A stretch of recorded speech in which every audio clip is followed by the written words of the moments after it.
Hi there, my name's Kelly Goff. I'm a columnist for the Daily Beast, and I'm here on day 3 of the Women in the World Summit 2014 in the Toyota Solutions studio. We are joined by the fabulous Khalida Bohi.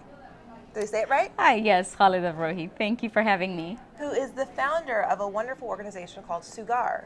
And she's here to tell us a bit about how her panel went, where she just discussed the wonderful work of Sughar, but also to tell us how people can help and why the organization is important. So to get us started, tell us how you actually ended up founding Sughar.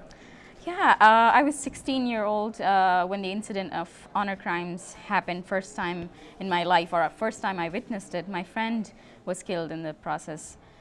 And what happened, I started through activism, and I was this angry teenager who wanted to try and kill all the men. But turns out that wasn't a feasible idea, and right, that wasn't strategic plan. enough. Exactly. I had to think of something better.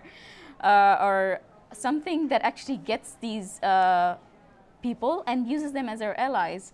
And we actually worked in a campaign that I launched called Wake Up Campaign Against Honor Killings. For 3 years we were doing that, and everything looked very perfect. Like, we had support from the government, we had support from the media, people were mobilized and everything. But within the meantime, what we found out is, like, our work was on the surface, where we were trying to change the policies. But coming from a village myself, seeing my cousins and the women in the community still living the same life even after 3 years, I was like, something more direct is needed. In 2009, we founded Sughar, which means skilled and confident women, to actually focus on women and tell them that they have skills and they have confidence. They just need opportunities to unleash the potential in them. And that's what we do. We give them opportunities. So give an example of what kind of opportunities you give to women. We actually go in a village, work with the women and the men.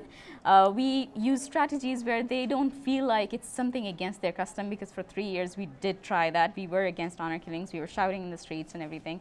What we try now is to promote the tradition, and in the meantime tell them that there are some certain negative traditions like child marriages and honor killings and exchange marriages that need to go. And in the process, we train these women in a 6-month course cycle in something called the Sughar Center, where 30 women in one village come and have this training on enterprise development, basic education, and also using embroidery as a skill, as something, a tool for their businesses. And we launch actually fashion products for the whole global market. So I know that as someone here in the U.S., I've read quite a bit about honor killings that have actually happened here, but also in places like England. Can you talk a little bit about what Western countries can do to discourage the practice even on their home turf? I think a lot of people, some people are under the misconception it only happens elsewhere. Interestingly, but it has yes, helped that's true. I mean, my first thought was it only happens in my community, only in my village. But then the whole world opened to me when we launched Wake Up Campaign Against Honor Killing online. And for the first time, I was using online activism and to get to the people around the world. And we found out Canada has these issues, Turkey, Italy, and everywhere, even in the US.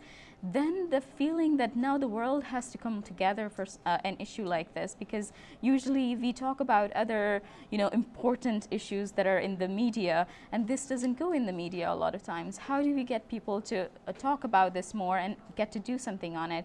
So what we're trying now is to get people inspired that they need to do something, and it's not risky, because when you see women out there who are targeted, who are on the ground, they're the one in the risk. You're the one who's going and approaching them and saving their lives, and not just by you being the person who's like the Superman of the community. We are approaching these women by saying they're the ones who are going to save their lives, telling them that they need to know what their rights are. How do they stop the first ever violence that happens to them? Because that is going to lead to an honor killing. Well, why do you think it doesn't get more coverage? Believe me, in Pakistan, the whole issue is we have other things going on in politics which need to be highlighted.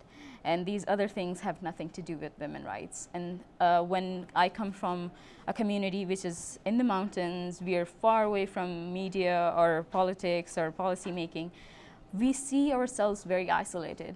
For the first time when I came to the US, I saw people stand up for who I am, for support me.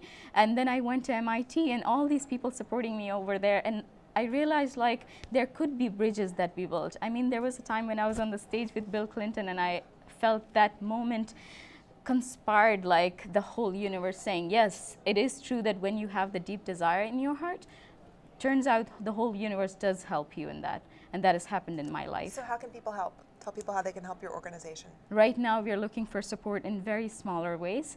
What we are doing is we are bringing the products that these women make inside Pakistan into the markets in America and into other global markets. And I have this handbag that actually I put over there.